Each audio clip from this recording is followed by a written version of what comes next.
Bonjour tout le monde, je m'appelle Mustapha, je suis artiste slammer originaire du Maroc.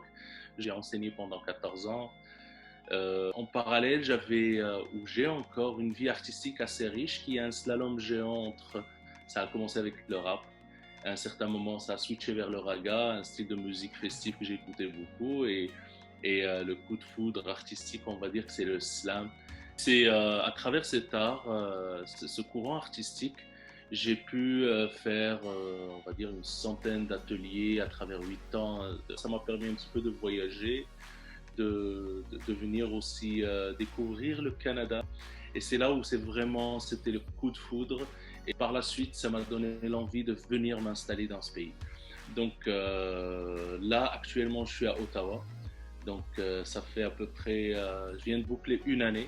Euh, et comme j'ai dit, les choses qui me caractérisent le plus, c'est que je suis enfant de cette planète, citoyen de ce monde. Et voilà, c'est à peu près moi, c'est Mustapha.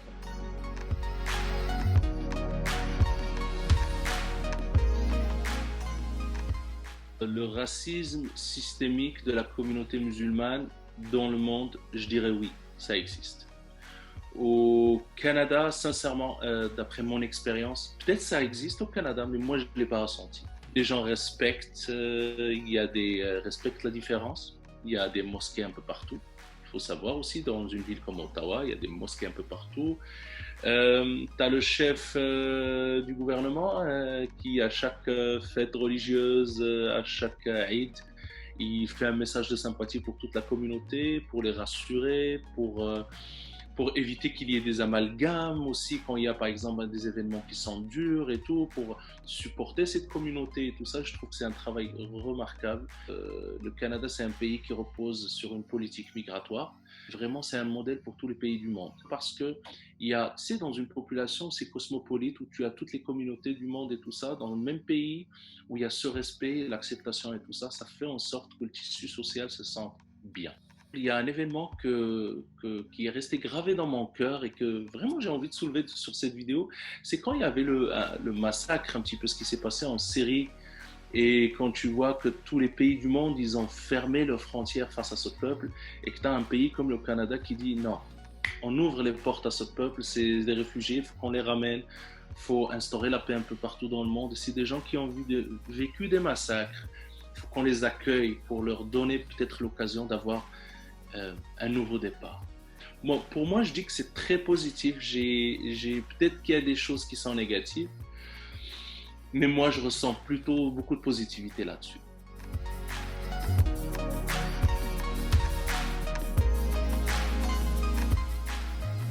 Les clichés, il y en a partout, chez toutes les communautés, dans tous les pays du monde et tout ça, mais celle qui affecte plus ou moins la communauté dont je fais partie, euh, je prends par exemple deux définitions, c'est le musulman et l'islamiste.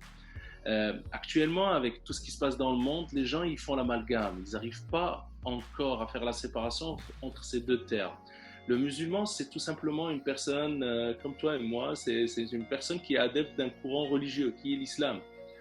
Donc, qui est l'islam, religion de paix, il vit normalement comme nous, il est juste adepte de ce courant. L'islamiste, par contre, c'est une personne qui use et instrumentalise la religion pour des fins politiques, personnelles, économiques, créer des pressions, pour créer, je ne sais pas, parce que quand on parle de clichés, c'est pas parce qu'il y a un groupe de personnes ou des gens dans des parties du monde qui créent un bordel ou qui font des attentats qu'on doit stigmatiser tous les musulmans et on doit dire que tous les musulmans sont des terroristes.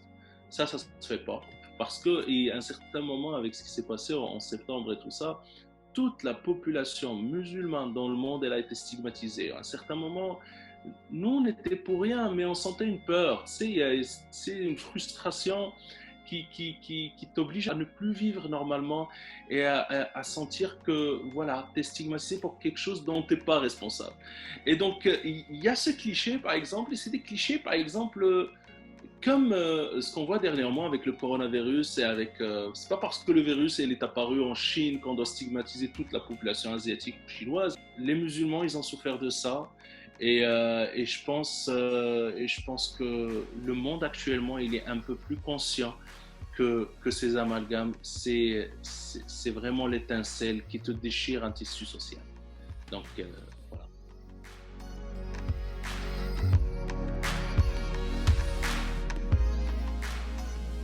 Donc, pour répondre à cette question, faut qu'on comprenne une chose, c'est que le plus grand défi actuel auquel on est confronté, toutes les sociétés du monde, c'est le défi du vivre ensemble.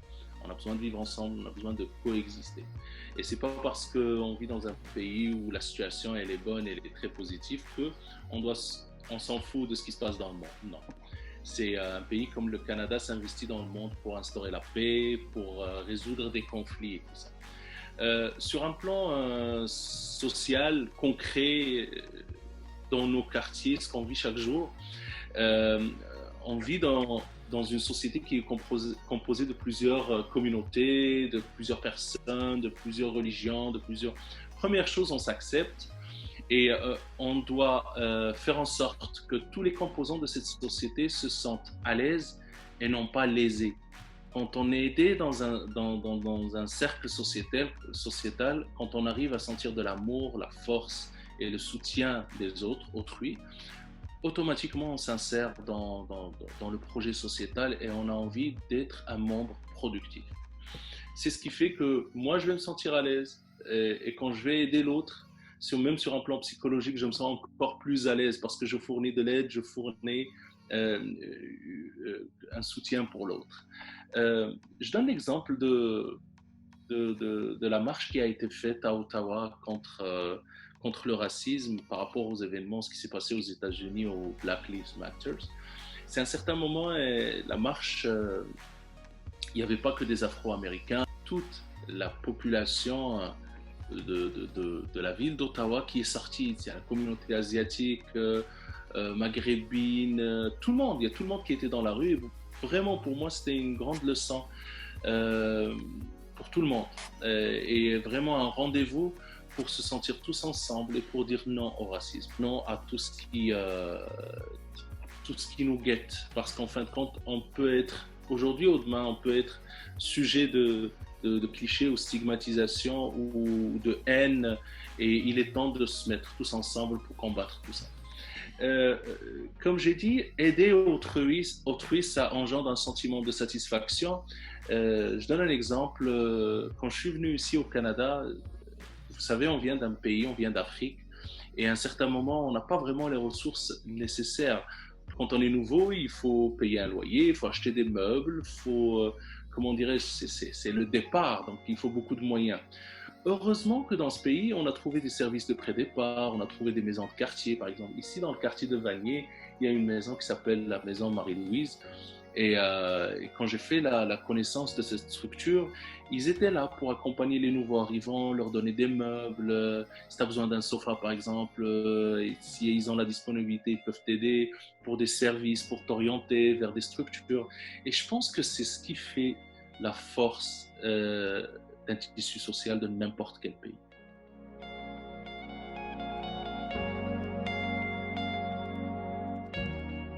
Sincèrement, je ne vous cache pas que les procédures de l'immigration, ils étaient trop stressantes, aussi coûteuses. Si pour venir au Canada, il faut avoir des diplômes, il faut avoir des preuves de fonds, il faut avoir, comment dirais-je, faut être en bonne santé, il faut suivre toute une procédure qui peut prendre des fois jusqu'à une année et demie, voire plus. Donc, pendant ce temps-là, tu as pris la décision d'aller dans un autre pays, mais tu as aussi une vie dans ton pays natal. Alors, je pense que le choix était difficile car dans nos vies ailleurs, on a réussi à avoir une vie professionnelle stable, certes. On avait nos familles, c'était très difficile de se défaire, se détacher de ce climat familial et d'aller à 4000 km loin de son pays. Mais l'offre canadienne nous tentait aussi de venir aussi, de pouvoir donner à nos enfants une meilleure éducation, peut-être un système de santé meilleur, mais aussi profiter de notre expérience professionnelle, faire profiter notre savoir dans ce pays. C'est pourquoi on est là en fin de compte. Et c'est pour ça que je trouve que le système migratoire dans ce pays, il est génial dans la mesure où voilà, même quand on arrive, ils nous accompagnent, et histoire de, avec des services pré-départ, pour qu'on puisse un petit peu trouver notre chemin et ne pas se perdre au début. C'est parce que on vient d'une culture un peu différente, on doit apprendre l'anglais, on doit apprendre à faire nos CV d'une nouvelle manière, pas comme ce qu'on faisait avant, sachant que ça fait 14 ans que je travaillais, là il faut que je commence une nouvelle vie professionnelle. Il y a aussi c'est un luxe qu'on n'a pas au Maroc, par exemple. C'est, ici au Canada, tu peux reprendre les études, refaire une autre carrière dans un autre domaine. Alors, je pense que les Canadiens, c'est un peuple très positif, des gens super sympas, souriants, qu'on croise chaque jour, qui sont des fois éblouis par nos choix quand on parle avec eux et quand on leur explique d'où on vient et comment ça s'est passé tout ce périple et tout ça. Ils aiment nos cultures, ils aiment nos horizons. C'est un peuple qui a été bercé dans l'immigration, qui a compris le sens de l'immigration. On n'a jamais, mais vraiment, moi, j'ai jamais senti un regard menaçant ou agressif de la part des gens. Ce que j'aime bien chez les Canadiens, c'est que c'est un peuple qui croit vraiment dans leur système, le système de santé, le système juridique, l'éducation. Par exemple, tu vois, par exemple, que nos enfants, ils étudient dans des écoles, des écoles publiques, des écoles de quartier. C'est pas des écoles où on doit payer pour l'éducation, c'est des écoles qui sont gratuites. Mais tu sais, dans les mêmes classes, tu as des enfants de tous les horizons. Tu sais, tu as des ministres, tu as des hommes d'affaires, tu as des gens qui viennent d'arriver, tu as des réfugiés, tu as tout ça dans un seul climat social. Chose qui n'est pas le cas dans nos pays. Et si, je pense que les Canadiens, ils y croient dans leur système, ils sont à fond dans le fait de soutenir leur pays. Et peut-être c'est pour ça qu'on a choisi de venir vivre ici.